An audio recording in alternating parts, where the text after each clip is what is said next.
अभी जनाब हाफिज नईमुर रहमान साहब ने ये कहा कि बल्दियाती इलेक्शन में मुबैना धांधली के पेश नज़र हम सुप्रीम कोर्ट से रुजू करने जा रहे हैं। अब 15 जून को मेयर कराची का इलेक्शन होने जा रहा है। ऐसे में सवाल ये है कि क्या 15 जून तक ही मामला सेटल हो सकेगा या नहीं होगा, ये सवाल अपनी जगह पर मौजूद है।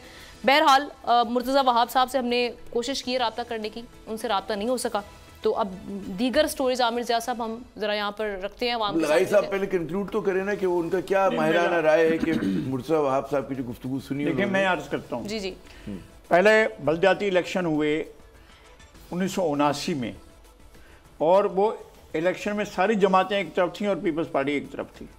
पीपल्स पार्टी 3 वोटों से जीत गई, उसके 3 वोट कैंसिल कर दिए गए और अब्दुस्तार अफगानी को इलेक्शन जितवा दिया गया। अच्छा। 3 वोट कैंसिल हुआ। वो भी मालूम है कि खानम गौहर एजाज का वोट कैंसिल हुआ, उनकी नन थी, उनका वोट कैंसिल हुआ, स्पेशल सीटों पर थी, एक और सीट वो कैंसिल कर दिया गया था। और कैंसिल किया गया था ताकि उनको अफगानी साहब को जितवाया जा सके। और फिर दोबारा इलेक्शन यही हुआ। अच्छा, डिप्टी मेयर फिर भी पीपल्स पार्टी का था, मेयर जीत गया, मेयर की सीट पर बोलते, डिप्टी मेयर पर पीपल्स पार्टी का। और दूसरी बार हुआ इलेक्शन, दूसरी बार भी यही हुआ कि अफगानी साहब को जितवा दिया गया और फिर उसके बाद जो है वो हार गए अब्दुल खालिक अल्लाह वाला। और फिर डिप्टी मेयर दोबारा फिर पीपल्स पार्टी का। तीसरी बार इलेक्शन होते हैं जब आते हैं नेमतुल्लाह खान एडवोकेट, रात को 3 बजे को हार रहे थे और ताज हैदर जीत रहे थे। रात को 3 बजे बाकायदा उठाया गया तारिक खान को, पख्तूनख्वा जरगा वाले को, रात को 4 बजे प्रेस कॉन्फ्रेंस करवाई गई। उसके साथ कौन करते फरिश्ते गए थे, जाकर उन्होंने उसको अरेंज किया, जाकर उनके सामने रख दिया और कहा कि जी ये जीतेंगे। और उन्होंने कहा मैं अपने वोट जो है वो इनको दे रहा हूँ। ये फाइनल फैसला हो गया और इस तरह वो इलेक्शन जीते हैं। 3 मरतबा सहूलतकारों ने सहूलतकारी की और वो जीतते रहे।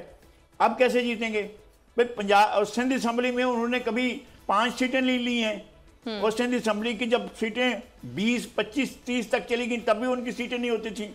जब 70 के इलेक्शन में 1 सीट थी, पीपल्स पार्टी की 9 सीटें थी, इनकी 1 सीट थी। और वो कहते हैं कराची शहर हमारा है। ये इस प्रोपेगेंडा इतना जबरदस्त है कि इसके अंदर खुद पीपल्स पार्टी कहती है यार दूसरे नंबर पर तो हम आए ना, लेकिन जबकि वो पहले नंबर पर रही है। प्रोपेगेंडा इतना मौसर क्यों है, क्या वजह है उसकी? इसलिए कि मीडिया सारा उनके हाथ में है यार। ये क्या बात है, ये कौन सी बात है?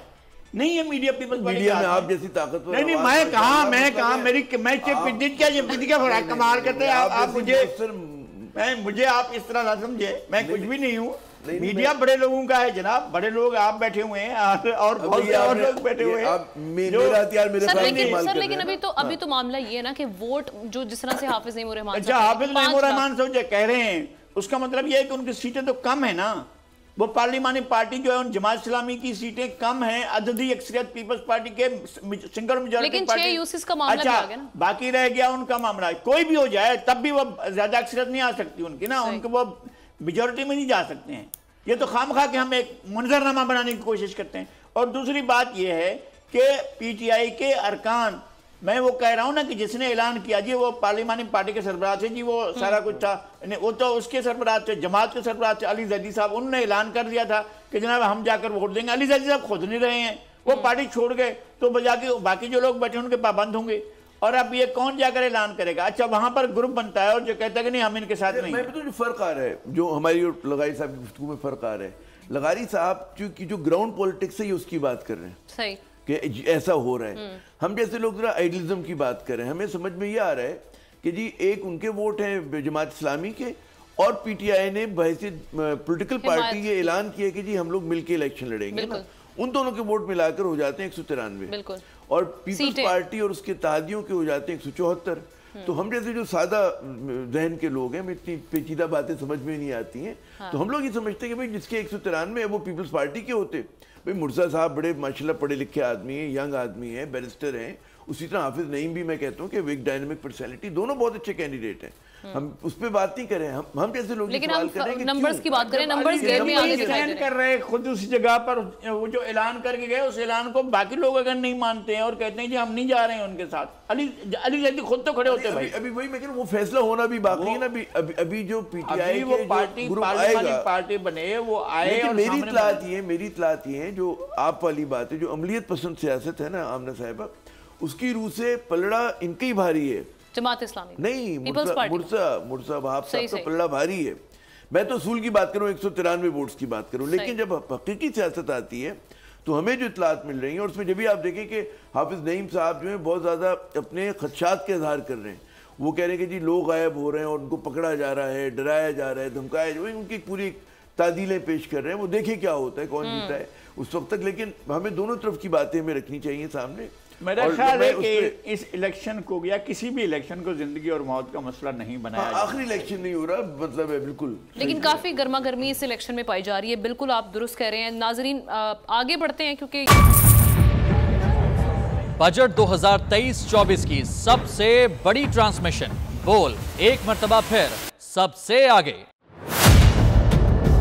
वजीर खजाना की बजट तकरीर की सबसे बड़ी कवरेज 62% अवाम ने देखा बोल की स्क्रीन पर। Welcome back to the budget transmission.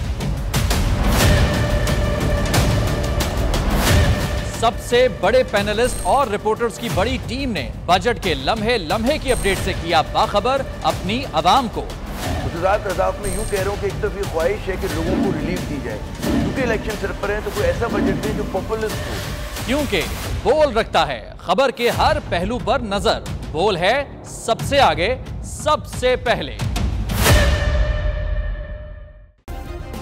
Subscribe करें और बेल दबाएं ताकि कोई खबर रह न जाए।